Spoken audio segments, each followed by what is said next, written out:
BJP జనసేనల ఉమ్మడి ప్రభుత్వం ఏమి చేయట్లేదనేటువంటి తప్పుడు ప్రచారాన్ని మీ అందరికి చెప్తా ఉంది.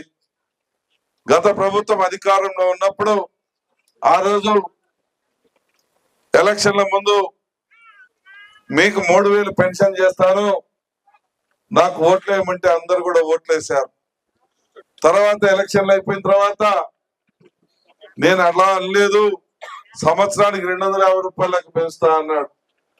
అంటే పేదవాడిని అడ్డంగా మోసం చేసి 250 లెక్క 4.5 సంవత్సరాలకు 3000 పెన్షన్ ఇచ్చినటువంటి చరిత్ర వాళ్ళది. అమ్మ దీవెన, తల్లి దీవెనని పెట్టారు. మీ ఇంట్లో ఎంతమంది పిల్లలు ఉంటే అంతమందికి మేము 15,000 రూపాయలు డబ్బులు ఇస్తామని ఆ రోజు ఓట్లు వేయించుకున్నారు.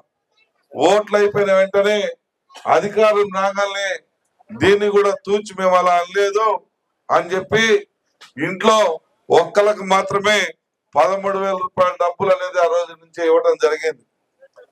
మరి వాళ్ళు మోసగాళ్ళ? ఈరోజు 3,000 పెన్షన్ 4,000 చేస్తామని 1వ తారీఖు నాటికి మీ ఇంటికి వచ్చి పెన్షన్ ఇచ్చుకుంటూ 4,000 పెన్షన్ ఇస్తూ మరలా ఉద్యోగస్తులందరికీ 1వ తారీఖున జీతాలు వేస్తూ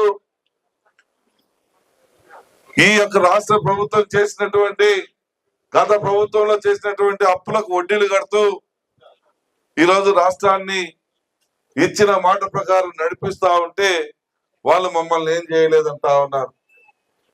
మేము ఏదైతే సూపర్ 6 పథకాలు చెప్పామో ఆ సూపర్ 6 పథకాల్లో మేము పెన్షన్ ఇచ్చాం, 3 గ్యాస్ సిలిండర్లు ఇచ్చాం, తల్లికి వందనం ద్వారా మీ ఇంట్లో ఎంతమంది పిల్లలు ఉంటే అంతమందికి కూడా డబ్బులు వచ్చేలా చేస్తా ఉన్నాం.